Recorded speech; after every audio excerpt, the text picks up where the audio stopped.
bagay po yun kasi actually nung una po nahihirapan po talaga ako kasi first on-screen kiss ko po yun and nangangapa din po talaga ako.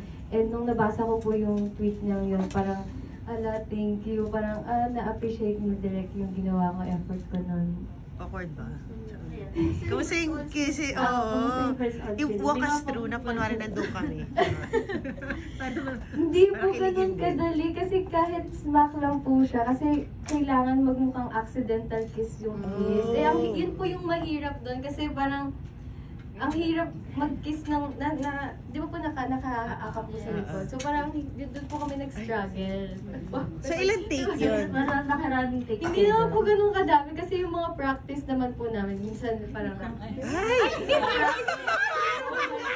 Nag-practice kiss kayo? Practice po, daya po yun. Ano lang? Opo, yun po yun. May dumamples daw ba? Meron po, meron naman. Sa practice? Ay, hindi, wala. Sa practice, wala. Thank you so much, Ashley. Congratulations. Thank you po.